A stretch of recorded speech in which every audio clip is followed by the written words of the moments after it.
Good evening everyone. निवेश.com के आज के इस इवेंट में आप सभी का स्वागत है। मेरा नाम मोहित है और मैं आज के इस इवेंट में आपका होस्ट रहूंगा।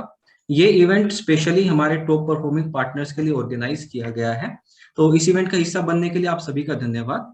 इवेंट पर जुड़े सभी पार्टिसिपेंट्स अभी केवल सेशन को सुन सकते हैं। सेशन के दौरान आप अपने सवाल हमें चैट के माध्यम से भेज सकते हैं। सेशन के एंड में हम आपके सवालों को एक एक करके आंसर करेंगे। ये इवेंट रिकॉर्डेड है और इस इवेंट की रिकॉर्डिंग आप सभी के साथ जल्द ही शेयर की जाएगी।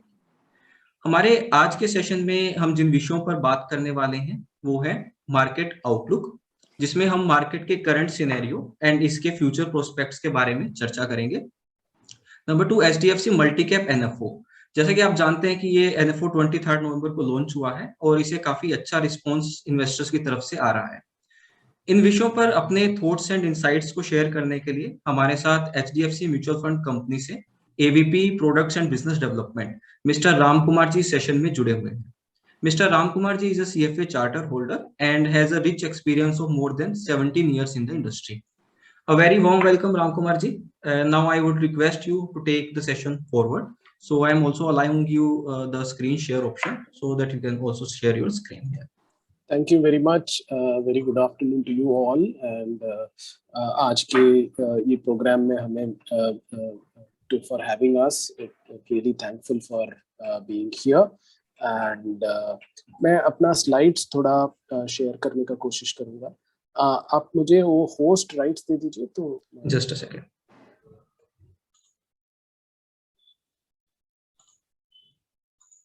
Yes, sir. So now you can share. Thank you.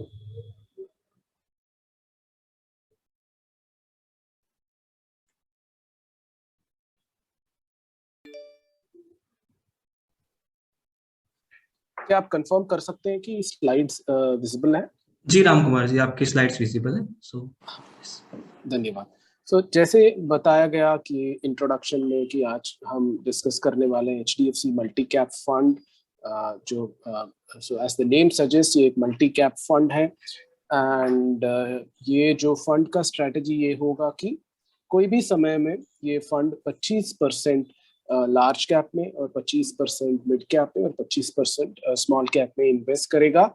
और ये एक कंप्लीटली डाइवर्सिफाइड पोर्टफोलियो होगा कि because of its presence in large mid and small at all points in time. लेकिन आज की तारीख में ये सबके मन में एक चिंता है कि मार्केट का जो लेवल है पिछले 1 या 1.5 साल में बहुत ही ज़्यादा हो गया है। ये एक कंसर्न है कि क्या अभी इन्वेस्ट कर सकते हैं इक्विटी में, एक एनएफओ में इन्वेस्ट कर सकते हैं क्या ये समय से लेके इसे अगले 3 साल या 5 साल या 10 साल के लिए। So, वो सब हम आज डिस्कस करेंगे। So before that let me give you a brief background about this category. ये जो कैटेगरी है मल्टी कैप फंड, ये एक नया कैटेगरी है। पिछले 1 साल या 1 साल के पहले से भी ने कैटेगरी फ्लेक्सी कैप कैटेगरी से कार्व आउट किया था, क्योंकि there was a space for such a category. And as I told you, at all points in time minimum 25% invested रहना पड़ेगा हर सेगमेंट ऑफ द मार्केट में। और इसमें ये सवाल आता है कि बाकी का जो 25% है वो कहाँ इन्वेस्ट करेंगे फंड मैनेजर। वो मैं बताऊंगा कि कैसे आज की तारीख में क्या प्लान है हमारा। लेकिन वो फंड मैनेजर का जो डिस्क्रिशन है या डायनामिज्म के ऊपर छोड़ा जाएगा और उनके आउटलुक के हिसाब से वो जो पोर्शन का निवेश करेंगे। लेकिन सबसे पहले ये जो कैटेगरी है मल्टी कैप, ये कहाँ फिट होता है रिस्क और रिटर्न स्पेक्ट्रम में। हम ये मानते हैं कि लार्ज कैप, मिड कैप और स्मॉल कैप अगर हम इक्विटी मार्केट का 3 हिस्सा करेंगे तो ये निकल के आ रहा है कि सबसे ज्यादा रिस्की वो होगा स्मॉल कैप होगा और मिड कैप कहीं बीच में होगा और लार्ज कैप रिलेटिवली सेफ होगा as compare to mid cap. ये सब लोग का अंडरस्टैंडिंग है, हम भी मानते हैं ये कि ये सही अंडरस्टैंडिंग है। और ये बताना चाहूंगा कि सब इक्विटी है इधर जो दिखाया गया है। सो इक्विटी मार्केट्स का एक रिस्क होता है, तो हम डेट म्यूचुअल फंड या हाइब्रिड म्यूचुअल फंड के बीच में ये कंपैरिजन नहीं कर रहे हैं। लेकिन with in the schemes of equity diversified funds ये फ्लेक्सी कैप से भी थोड़ा ज्यादा आएगा इन terms of risk and return, क्योंकि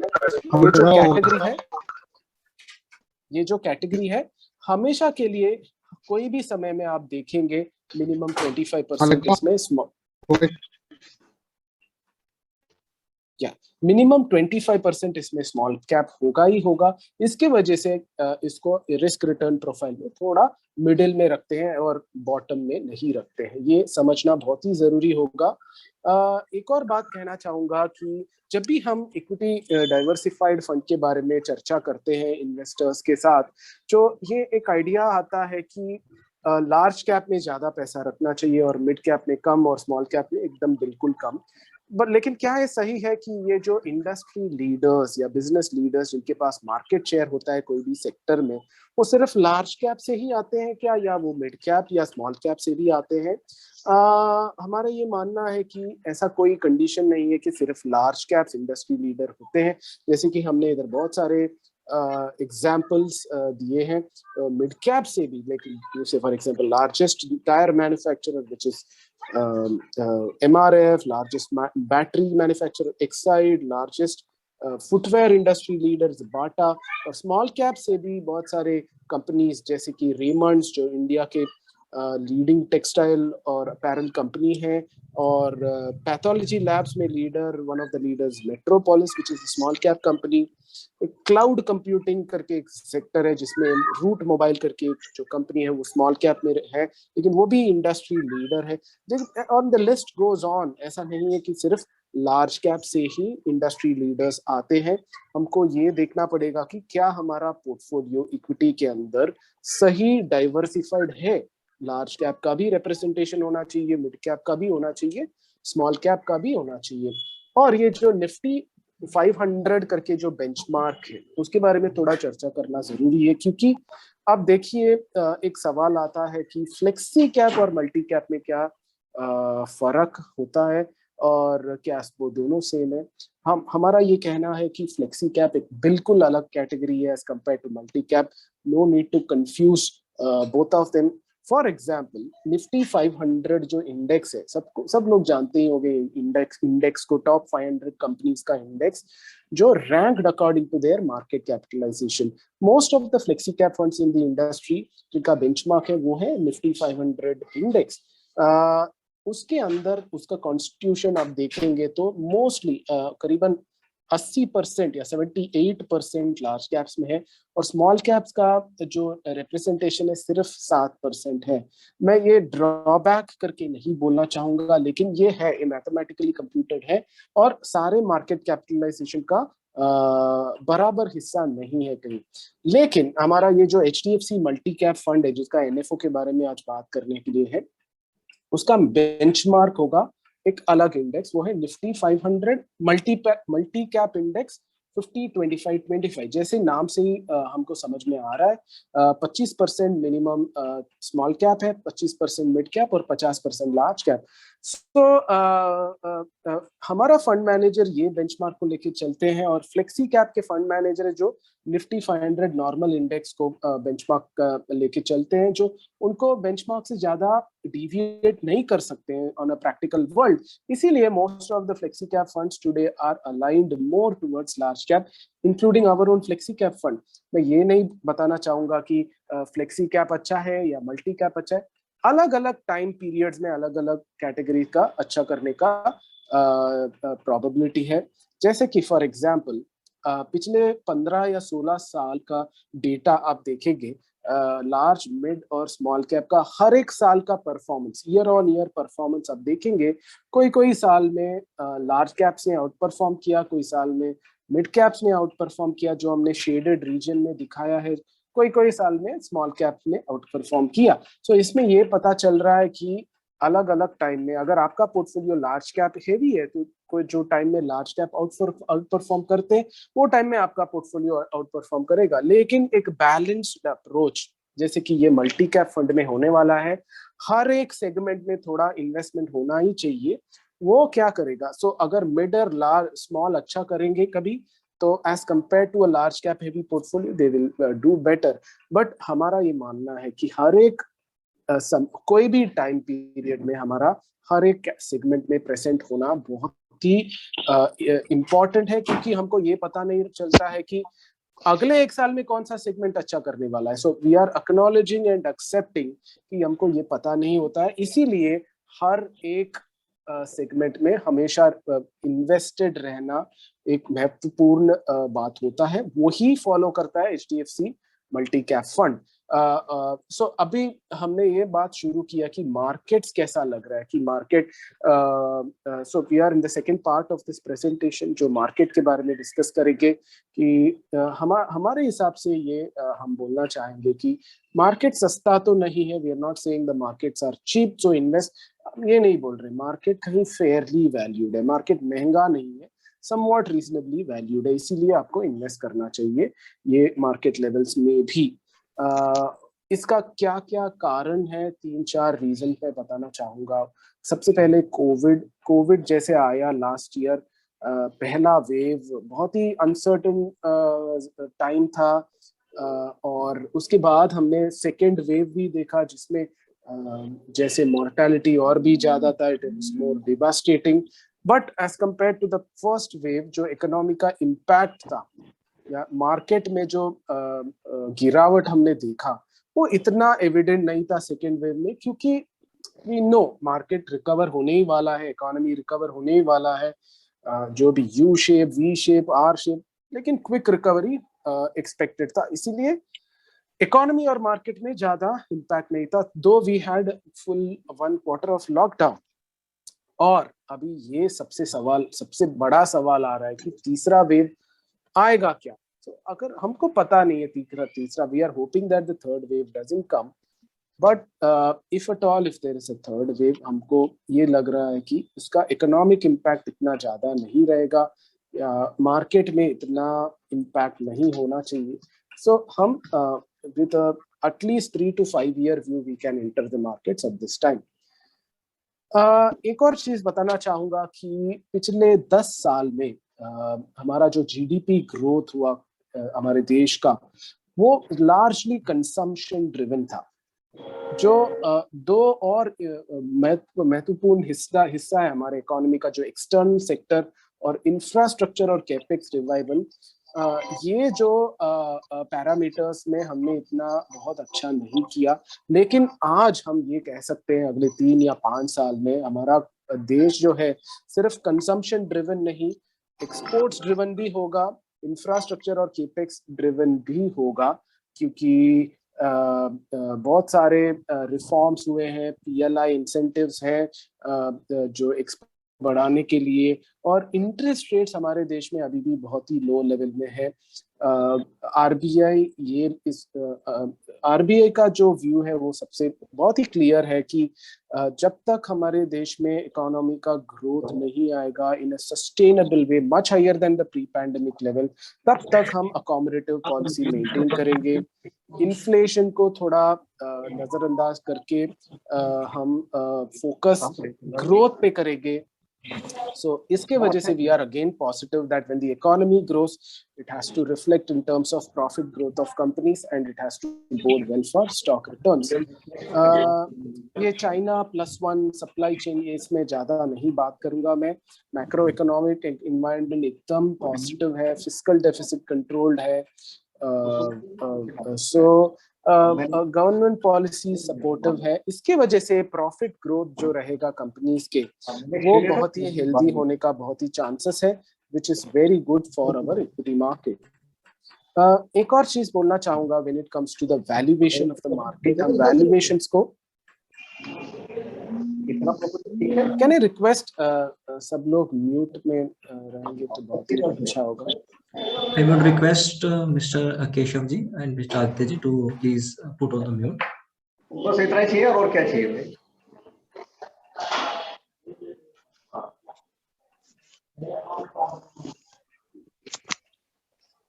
I think you can mute everyone. Mr. I have given you the right. I have given you the right. Yes, I have given you the right, so you can.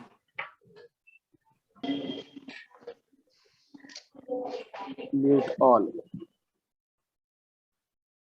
I have done that. Thanks.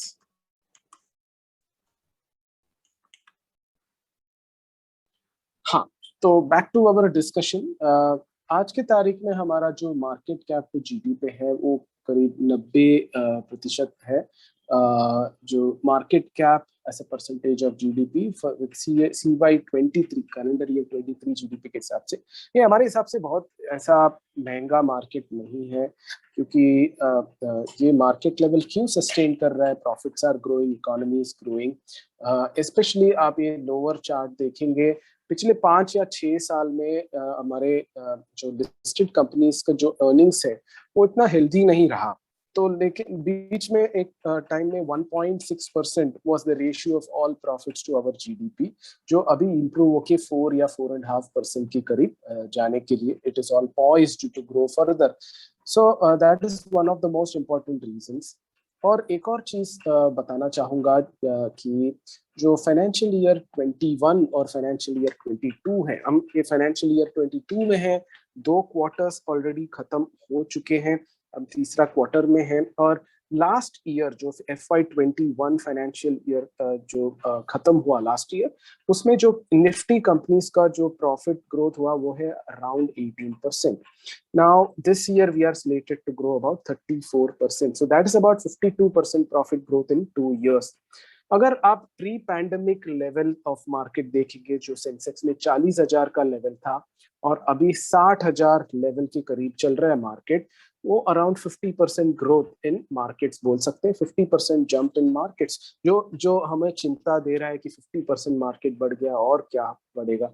आप अभी देखिए 50% market has been along with 50% earnings growth, so जो market का जो growth है that is not cut off from earnings growth, so it's a well supported market with fundamentals। so ये ऐसा ये overheated market या euphoria या irrational exuberance जब बोलते हैं, वैसा कुछ नहीं है कि ऐसा चिंता करने का कोई जरूरत नहीं है। अगर हम 3 या 5 या 10 साल का व्यू लेके आते हैं, लॉन्ग टर्म व्यू, हमको ये चिंता लेने की जरूरत नहीं है कि अभी का मार्केट लेवल बहुत महंगा है। एक और ट्रेंड बताना चाहूंगा जो है formalisation of the economy. Demonetisation के टाइम से लेके which led to more of cashless economy and people getting used to UPI payments, digital payments, वो हुआ। लेकिन और GST इकोसिस्टम लाया गया है जिसके अंदर बहुत सारे छोटे छोटे बिजनेसेस हैं वो टैक्स नेट के अंदर आ गए हैं, और ये जो पैंडेमिक के लॉकडाउन में work from home, schools online, so पूरा डिजिटाइजेशन पुश और भी बहुत ज़्यादा देखने को मिला हमको ये पैंडेमिक के टाइम में। और हम ये बता रहे हैं कि जो अनऑर्गेनाइज्ड सेक्टर्स थे वो सब अभी ऑर्गेनाइज्ड हो रहे हैं, और लिस्टेड कंपनीज जो हैं वो बहुत ही बेनिफिट करेंगे, वो उनके लिए बहुत ही अच्छा समय होगा। कोई भी सेक्टर आप ले लीजिए, banks, NBFC, cement, steel, real estate, domestic pharma, बहुत सारे सेक्टर्स हैं, इसमें उनको बहुत ही फायदेमंद होगा। ये जो फॉर्मलाइजेशन ऑफ इकोनॉमी का ट्रेंड जो चल रहा है, इसके वजह से जो लिस्टेड कंपनीज हैं वो स्ट्रांग होंगे, उसके वजह से उनका मार्केट शेयर भी बढ़ रहा है, which should impact our investment returns as well. अब देखिए राइट में हमने GST का जो चार्ट दिया है, GST improvement shows formalisation of economy. ये इकोनॉमिक रिकवरी सिर्फ नहीं बता रहा है, फॉर्मलाइजेशन ऑफ इकोनॉमी भी बता रहा है, ये इसमें से हमको पता चल रहा है। रिस्क्स, हम always we should remember risks when we discuss equities. Covid wave आ सकता है, मार्केट सस्ता नहीं है, मार्केट महंगा भी नहीं है, ये हमको ध्यान में रखना चाहिए। और sharp increase in US yields, US में जो टेपरिंग की बात चल रही है, अगर वो होगा तो शायद थोड़ा FI आउटफ्लोस हो सकता है। Inflation could be a risk. These are all known risk. What is the unknown risk? We don't know. That could also affect equity markets going forward. तो हमारा अभी डिस्कशन मल्टी कैप फंड, हमारा strategy के बारे में थोड़ा समय spend करना चाहूँगा। जो जैसे कि मैंने बताया कि 25% minimum in large, mid and small, तो बाकी का 25% कहाँ इन्वेस्ट करने वाले हैं? हमको ये लग रहा है कि at this point in time large और स्मॉल कैप में ज़्यादा इन्वेस्टमेंट्स होगा, मिड कैप का इन्वेस्टमेंट थोड़ा कंट्रोल्ड रहेगा, around 25%. That's what we feel at this point in time. इसका स्टाइल होगा growth value, mix of growth and value, turn around sectors होगा. So we are seeking to invest in companies which are leaders, उनके market share gain हो रहे हैं. At the same time they are better in adoption to technology, and हम ज़्यादा price महंगा दाम भी देना नहीं चाहते हैं to acquire this business. हमारे फंड मैनेजर होंगे गोपाल अग्रवाल, जिनका करीब 18 साल का एक्सपीरियंस है, और जहां भी उन्होंने काम किया है, मिराई या टाटा या बीएसपी, उनका बहुत ही अच्छा ट्रैक रिकॉर्ड रह चुका है. और जब से यहाँ पे ज्वाइन किया एचडीएफसी म्यूचुअल फंड में, उनका ट्रैक रिकॉर्ड बहुत ही शानदार रहा.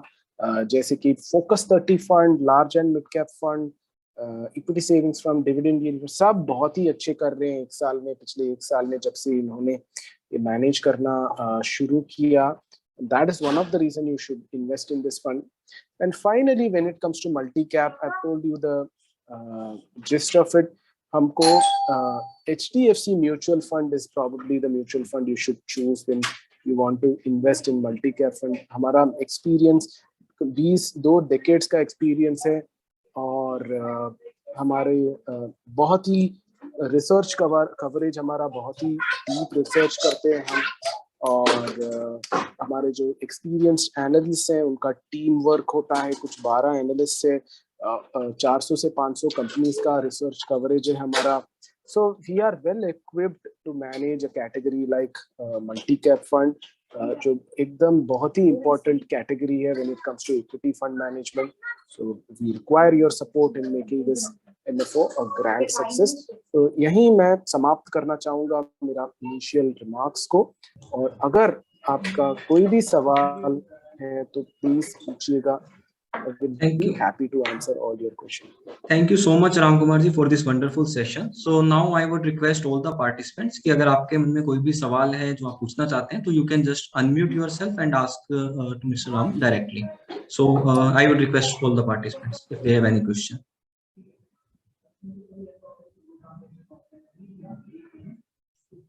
I would request all, आपके कोई भी क्वेश्चन है तो you can just unmute yourself and ask the question directly regarding this NFO multi-cap.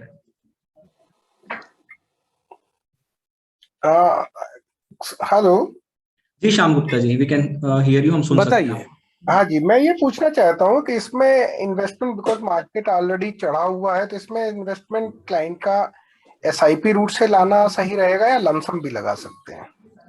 आप लमसम भी लगा सकते हैं, SIP भी कर सकते हैं. मैं आपका सवाल को एक दूसरे तरीके से आंसर करना चाहूंगा. फॉर एग्जांपल, अगर आपके जो भी कस्टमर हैं जिनका सपोज आपके हिसाब से उनका एसेट एलोकेशन जैसे कि 50% होना चाहिए इक्विटीज में, और उनका आज के तारीख में एलोकेशन है 20%. सपोज एक केस ले लेते हैं कि उनका इक्विटी एक्सपोजर कम है. अभी जो 20 से 50 लाने के लिए उधर आपको SIP करना ही पड़ेगा, क्योंकि any asset allocation changes should be done in a staggered way. Definitely उसमें आपको स्टैगर्ड इन्वेस्टिंग करना ही पड़ेगा. लेकिन फॉर एग्जांपल दूसरा केस हम ले लेते हैं कि फॉर एग्जांपल कोई इन्वेस्टर है जिनका से 10 करोड़ है उनके पास फॉर एग्जांपल, और उनको अगर 50% इक्विटी में होना चाहिए और 50% है, और उनको अगर 5 लाख रुपया ये फंड में डालना है, तो यू कैन, आप बिंदास उसको लमसम लेके आ सकते हैं. ज्यादा रिस्क नहीं है, क्योंकि उनका एसेट एलोकेशन बहुत बड़ा तरीके से चेंज नहीं हो रहा है. But it is a great investment idea, it's an investment opportunity. आप डेफिनेटली इसमें लमसम भी कंसिडर कर सकते हैं. मैं ये और पूछना चाह रहा हूँ. हेलो, बताइए. एक्चुअली ऑलरेडी ये तो एसेट एलोकेशन के अंदर होगा. जैसे किसी का इक्विटी के अंदर ही अगर ऑलरेडी फंड पड़ा हुआ है, तो मैं इस फंड में अगर उसका फंड लाना चाहता हूँ, तो इसको क्योंकि मल्टी कैप है, तो मैं उसको स्मॉल कैप, मिड कैप और लार्ज कैप में अगर डिवाइड करूँ, तो किस कैटेगरी में इसको लेना चाहिए? क्योंकि इसमें कोई ऐसा फिक्स तो रहेगा नहीं. फिक्स नहीं, लेकिन ये वन स्टॉप सॉल्यूशन है जिसमें large cap, mid cap, small cap सब एक साथ मिल जाएगा आपको.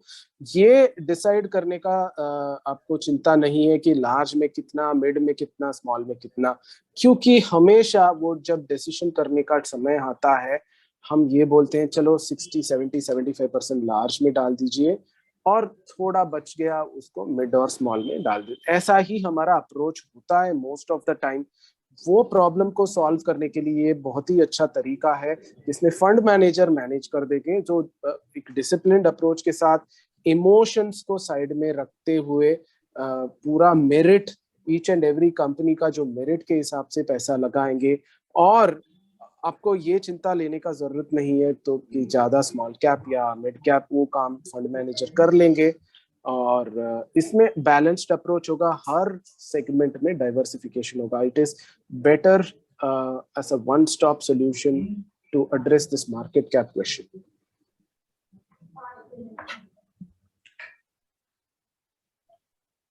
Thank you so much Ram Kumar जी।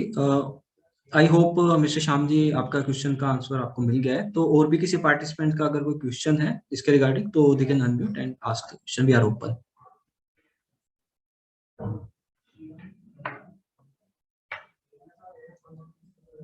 राम कुमार जी, एक क्वेश्चन जो हमारे एक पार्टनर हैं जो ज्वाइन नहीं कर पाए, उनका क्वेश्चन हमें ईमेल के थ्रू भी आया है। तो वो मार्केट आउटलुक के बारे में आपका मतलब थोड़ा जानना चाह रहे हैं कि जैसे रिसेंट मंथ्स में हमने देखा है कि मार्केट में एक अपवर्ड ट्रेंड रहा है। सेंसेक्स ने पहले 50,000 फिर 60,000 का पॉइंट को टच किया। तो आपके अकॉर्डिंग कौन से फैक्टर्स ऐसे रहे हैं जिन्होंने इस मार्केट को अपवर्ड ट्रेंड में हेल्प की है, और क्या ये सस्टेनेबल है? फ्यूचर में भी हम ऐसा ही ट्रेंड हमें देखने को मिलेगा और भी हम जंप देख सकते हैं मार्केट में? आप म्यूट पे हैं राम कुमार जी। सॉरी। दो ही कारण है जो ये मार्केट का ये जो लेवल हमको देखने को मिला है, वो है इकोनॉमी का ग्रोथ और प्रॉफिट्स में सरप्राइज। जो इकोनॉमिक ग्रोथ है जो बहुत ही जल्दी आ गया था। हमने ये सोचा कि वो पुराने लेवल ऑफ इकोनॉमी जाने के लिए, पुराने लेवल ऑफ एम्प्लॉयमेंट में जाने के लिए कितना साल लग जाएगा, लेकिन ऐसा नहीं हुआ। जैसे ही लॉकडाउन खुला, we are back, that is one thing. और IMF for example, international monetary fund है, उन्होंने एक रिपोर्ट निकाला है जिसके हिसाब से India will be the fastest growing country in the world in the next 3 years। अगर वैसा होगा तो मार्केट में तो इम्पैक्ट आएगा ना। तो मार्केट पीछे नहीं, आगे देख के चलता है हमेशा।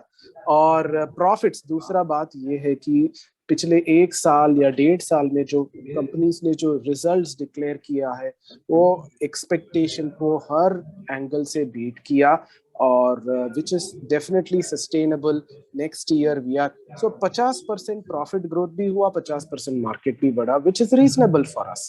so definitely we don't have to worry about जो market का high levels है उसके बारे में इतना चिंता लेने का इतना जरूरी नहीं at this point। Thank you Ram Kumar ji. So बाकी पार्टिसिपेंट से मैं रिक्वेस्ट करूंगा कि उनका कोई क्वेश्चन है तो they can ask here. Yeah, Mr. Ramkumar, good evening. This is Rajan here. Please go ahead, sir. Yeah. So, are you advising us to change any asset allocation or the fund switches from equity to, debt funds now because of this recent, the changes, or should we allow them to be invested in the same pattern? Definitely not advising to change because अगर हमारा horizon आज की तारीख से 3 या 5 साल अगर रहेगा, if there is a 5-year horizon that we have, there is nothing to worry because over the long term अपना जो stock returns should align to economic growth, that is nominal GDP growth, real GDP plus inflation, that is the expectation। so हमारा competing asset classes का expected returns क्या है? For example, I don't want to desell our own debt funds, checking आप categories देखिए, corporate bond fund या other safer categories like banking PSU जो जिसमें ज्यादा credit risk नहीं होगा, around 525 530 is the yields that are going around, that is pre-tax pre-expenses। even if you take credit risk today, credit risk yields are about 6.5%। क्या हम ये expect कर रहे हैं कि इक्विटी मार्केट ये रिटर्न भी नहीं देगा? हमको इतना भी पेसिमिस्टिक नहीं होना चाहिए कि shift everything to this thing. हमको एसेट एलोकेशन मेंटेन करके रहना ही पड़ेगा, that is the iron rule of personal finance, and we should stay invested for that reason. Thank you, Ram Kumar ji. I hope Mr. Rajan, your question was answered in this way. Yeah, yes. Yeah. Thank you. So, Any other participant if having any questions, so they can just ask. Yeah.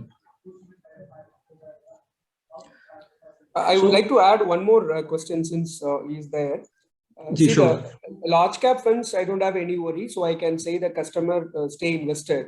Suppose, for example, I can name the fund Quant, that mid cap, or any small. If you see the past 1 year, they outperformed. 139%, 58%, 63%.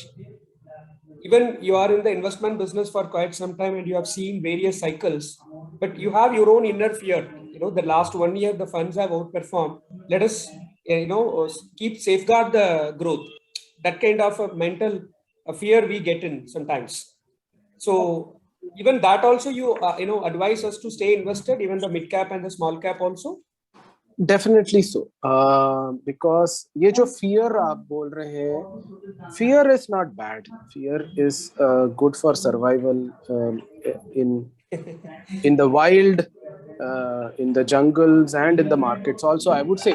So little fear is okay, but it should not lead to complete under allocation to some asset class. So is the case greed can be dangerous. So what I would like to tell you is that एक asset allocation पकड़ के आप जाइए. So asset allocation को let's not disrespect or disregard in any market condition. अगर आपका tolerance है से 40% और ये मार्केट का मूवमेंट के हिसाब से वो 50 हो गया, ठीक है, corrected back to 45%, that is a scientific approach to do it, but not पूरा का पूरा इन्वेस्ट रिडीम करके कहीं जा और एसेट क्लासेस में इन्वेस्ट करके let's wait for correction. No, that's not the right thing to do. If you are doing, if your hope is to wait for a correction to come back, that's the wrong logic. अगर आप 50 से 45 लेके आ रहे हैं और with a full understanding that if the market goes up from here, I am okay to give away that gains, that is a much better way of approaching the market. I am willing to forego some potential gains and I am coming from 50 to 45%. That is more healthy. Not चलो 40 में आते हैं और 50 में फिर से लेके आते हैं, then you are subjected to, you are asking the market to behave according to your wish. That may not come true. So asset allocation को एक guide post जैसा पकड़ के चलना चाहिए.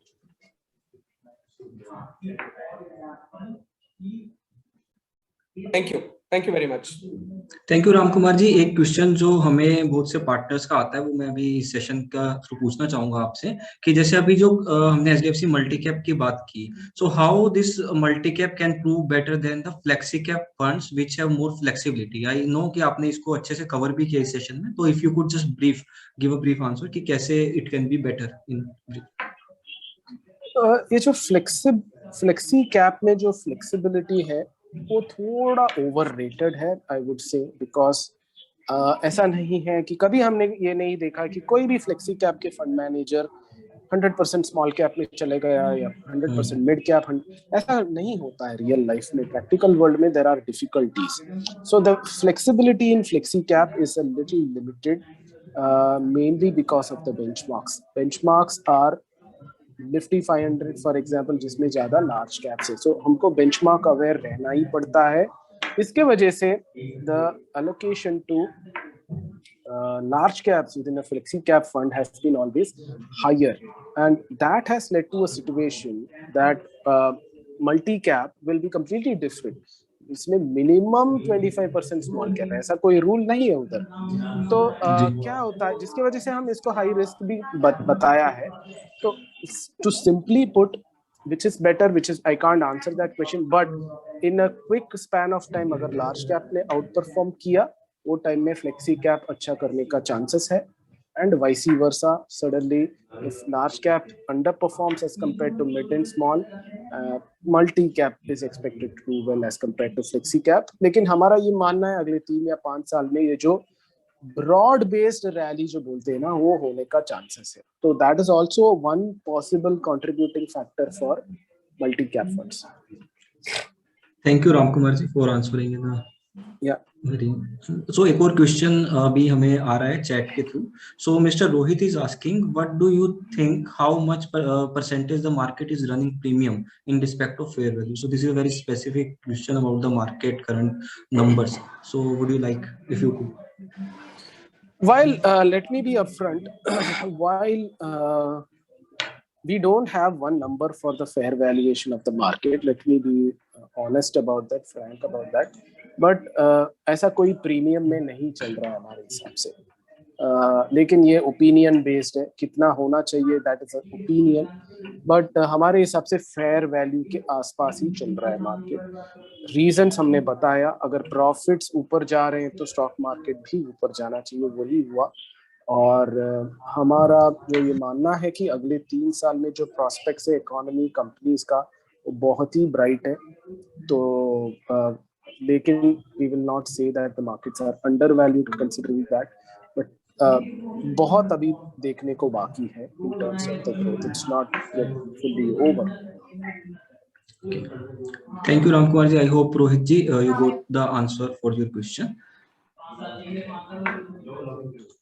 अभी भी आप देखिए economy is not fully back from the pandemic. I mean हमने बहुत सब कुछ अलाउ कर दिया, अभी भी फॉरेन ट्रैवलर्स का अंदर आना या जी हमारा इधर डोमेस्टिक ट्रैवल भी करना, टूरिज्म, होटल इंडस्ट्री, ये सब रिकवर होने को बाकी है. 1 या 2 पिक्चर रिलीज हुआ अभी तक. जी तो अभी भी people are expected to go out and retail spends आ गया, लेकिन अभी भी malls में जितना पहले जाते हैं अभी भी बाकी है. People are yet to come back. Schools are not yet open. So full adjustment back to normalcy is yet to happen. अभी भी मास्क पहन के ही आ रहे हैं, बहुत सारा चीज हम नहीं कर पा रहे हैं जो पहले करते थे. So net अभी भी इकोनॉमिक रिकवरी बाकी है. And that will continue for a long period of time. Then only आपको ये मार्केट महंगा नहीं लगेगा. जब ये जीडीपी एक्चुअली आएगा, प्रॉफिट्स आएगा, तो ये लेवल इतना महंगा नहीं लगेगा. Okay. तो I think we have covered the questions of the participants. तो अभी भी यदि एक लास्ट क्वेश्चन हम दे सकते हैं, अगर किसी पार्टिसिपेंट का कोई क्वेश्चन है तो they can ask. Otherwise, we are with the conclusion of this session. So we are waiting for just half a minute.